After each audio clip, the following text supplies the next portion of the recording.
तो पुलिस प्रशासन से पूछने का यही मतलब है, या किसी बच्चे का यहाँ गुप्त अंक काट के गेट दिया जाएगा, क्या पुलिस प्रशासन वो केस अपने ऊपर लेगी? मैं तो ये पूछना चाहता हूँ। अब मेरा जो मर्डर हो जाएगा, क्या पुलिस प्रशासन जिम्मेवार होगी मेरा मर्डर का? मेरे के आएंगे हैं, आजकल कहते हैं हिंदू और मुसलमान इनका ईद का त्योहार है, हम नहीं चाहते हैं कि मुझे बड़ा खेद है जो कि नरवाना का पुलिस प्रशासन है, फिर हमारे को धमकी आ रही है हमारे मर्डर करने के अगलों ने प्लान बना रखा है, ना बजेगा बांस और ना बजेगी बांसुरी, भी इसका खात्मा कर देंगे। खात्मा करने के बाद में ये पुलिस में जाएगी नहीं। बेकायदा बात भी कर रहा है, ये है रिजवान। सभी साथियों को नमस्कार। साथियों, आज हम पहुंचे हैं रेशमा माई जो महंत है नरवाना से। डर सताया है कि कहीं इनका मर्डर ना हो जाए, जिसको लेकर आज एक कॉन्फ्रेंस करी है। तो सीधी बातचीत करेंगे माई से कि क्या कहना चाहिए, किस प्रकार का डर है और पुलिस प्रशासन से मिलकर जो है क्या आश्वासन पुलिस ने दिया इनको। मैं बोल रही हूँ नरवाने से रेशमा महंत, रेशमनाथ बाबा योगी रेशमनाथ। तो मेरे यहाँ पर करीबन 6 साल और 10 महीने एक लड़का फतेहपुर शेखावाटी से आया था, राजस्थान से आया था। तो अभी मैंने पीछे 10-24 को एक थाने में दरखास्त दी थी, जो मेरे यहाँ पर चोरी हुई थी। तो चोरी होने के बावजूद वो बीच में 1 महीने के बाद करीबन आकर के थाने के अंदर में एक मोबाइल देकर गया था और सोने के लिए बोल गया, मेरा सोना वहाँ रखा है। और प्रशासन के सामने बात हुई, वीडियो कॉल पर ही बाकायदा बात की थी। तो हमने कहा चलो हम वहाँ ले आएंगे, जो पैसे हैं उसके पैसे चलो हम दे देंगे, तुम दोगे तो दे देना। तो वहाँ पे जाने के बाद में हमारे साथ ना जाने क्या क्या हुआ, तो उसका तो कोई दिखान करना भी अच्छा नहीं लगता। तो जैसे हमने 10-10 थाने में 10-10-24 को दरख्वास्त जो दी थी, देने के बावजूद पुलिस ने कोई भी हमारे पे आज तक कानून कार्रवाई का सिस्टम कुछ भी नहीं रखा।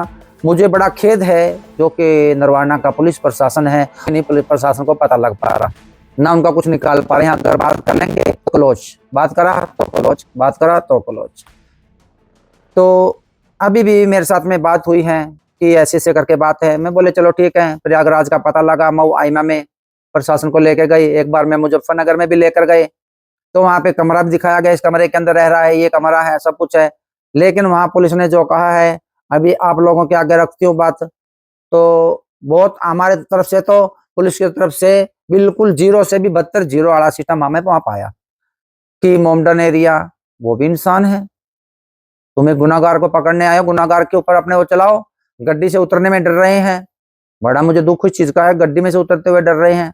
अरे तुम पकड़ो, जब कमरा का तुम्हें पता लग रहा है, उस कमरे के बारे में मालिक को पता करो, उनका पता निकाल के कुछ न कुछ करने का फर्ज बनता है पुलिस प्रशासन का। वहां पे कोई भी ऐसी वैसी बात मैंने नहीं दिखी। वहां से आई, अपने घर में विश्राम किया, फिर पता करा तो हमने इलाहाबाद का वहां का लोकेशन का भी दिखाया, जहाँ रह रहा वो भी घर भी दिखाया, सब कुछ दिखाया। तो वहां का भी हमारे लिए सबका सब क्लोज। प्रशासन में गए वहां पे मवाइमा में, पूरे वो तो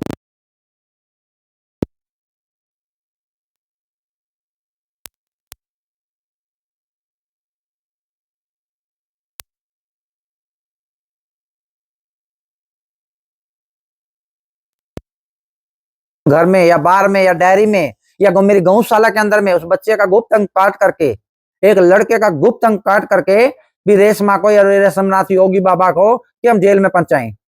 यहाँ तक मुझे आज सुनने में आया है बेकायदा, जो कि मेरे पास में कुछ वीडियो भी बनी है, जो मेरे वो वीडियो लगी है मेरे हाथ में, तब मुझे पता लगा है ये लड़का है बेकायदा बात भी कर रहा है। ये है रिजवान, सिर्फ हमारे पास होते हुए भी ना मात्र कि बाबा बाबा को पहले जाके मीठे मीठे पोछे लगाएंगे, फिर एक लड़के को काट बांट के वहां पे गेड़ेंगे और फिर हम नरवाने पे कब्जा करेंगे, इसको जेल में पहुंचाएंगे।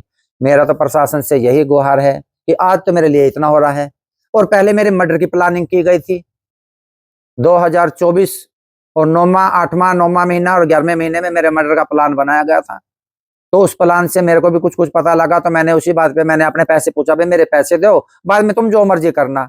जब उन पैसों को मैंने पूछना शुरू करा, 4,60,000 रुपए मेरे एक चोरी करे हैं और सोना की छापे हैं, जो कि मैंने उनका चेक जो लिस्ट मिलती है सुनार से, वो मैंने थाने के अंदर जमा करा रखी है। करीबन 6-7 तोला सोना मेरा वो लेके जो भागा हुआ है, वो मेरा सोना दिवाने के ऊपर बात मैंने थाने के अंदर डाली है। जो मेरा नगद कैश है, मेरा आईफोन और 19,000 रुपया मेरा बैग रखा था, बैग में से सुबह सुबह 5-5:30 बजे 19,000 रुपये और मेरा आईफोन निकाल करके नीचे चला गया। मैं कहाँ जा रहा था, नीचे जा रहा हूँ। तो मैं नहाने के लिए सुबह उठ के, मैं स्नान करने के लिए जैसे निकलते हैं, तो वो उसी टाइम मेरे घर से गायब हो गया। तो बाद में हमारे कानों के अंदर में चीरा डलने के बाद में हमारे को महीना लग गया था, तो हमने दरखास्त दी थी 10/10/24 में। तो अभी तक 7 महीने होने को आ गए हैं, 6-7 महीने होने को आ गए हैं। पुलिस प्रशासन अभी तक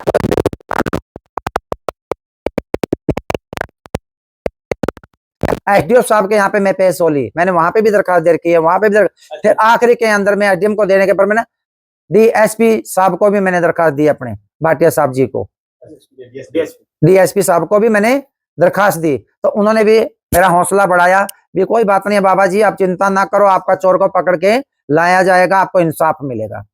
जो कि वो थाने के अंदर लिख के गया 4,60,000 रुपए में दूंगा होली भाग के बाद में। तो हम भी शांत रहे। तो दोबारा से फिर हमारे को धमकी आ रही, हमारे मर्डर करने के अगलों ने प्लान बना रखा है, ना बजेगी बांसुरी, ना रहेगा बांस और ना बजेगी बांसुरी, भी इसका खात्मा कर देंगे। खात्मा करने के बाद में ये पुलिस में जाएगी नहीं, हमारा केस रफा दफा हो जाएगा और ये कुछ नहीं बिगाड़ पाएंगे हमारा। साहब ने हमारे साथ में अच्छी बात की है, डीएसपी की आप चिंता ना करो कि आपका चोर मुजरिम जो है आपको मिल जाएगा, आप चिंता ना करो, जो कानून कार्रवाई है वो पुलिस प्रशासन करेगी। मेरे तो ये कहने का मतलब है, अब मेरा जो मर्डर हो जाएगा, क्या पुलिस प्रशासन जिम्मेवार होएगी मेरे मर्डर का? मेरा तो पुलिस प्रशासन से पूछने का यही मतलब है। या किसी बच्चे का यहाँ गुप्त अंक काट के गेट दिया जाएगा, क्या पुलिस प्रशासन वो केस अपने ऊपर लेगी? मैं तो ये पूछना चाहती हूँ। और मैं आज इस मामले में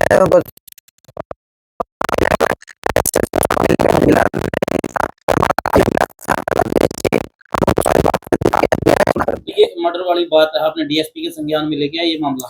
नहीं, अभी डीएसपी साहब के नहीं, हमें सबूत वो आज ही मिला है, 10, 11, 12 के बीच में हमें वो सबूत आज ही मिला है। वो जो के वीडियो बनी है, वो वीडियो के अंदर में पहले जो इनकी भाषा होती है दूसरे लैंग्वेज में होती है, जो उस भाषा के अंदर बोला हम प्यार से जाके इसके घर में जाएंगे, फिर अगले को हम देखेंगे और ऐसे करके, और फिर दाएंगे दमतान में उस चेले को हम काबू करेंगे, और काबू करने के बाद में फिर इसका कुछ न कुछ खात्मा करा देंगे। कहीं न कहीं मुसलमान का एंगल तो नहीं आ रहा कहीं? नहीं, कोई मुसलमान है और हिंदू की तो कोई कहानी नहीं है, लेकिन वो ठीक है, दोनों के दोनों मोमडन भाई हैं, हमें उनसे कोई गिला शिकवा नहीं है। लेकिन जो हमारी चोरी करके गए थे, हमने चोरी के ऊपर दरखास्त दी थी, भी हमारा जो लेकर गए हो वो संपत्ति हमारे आगे रख दो।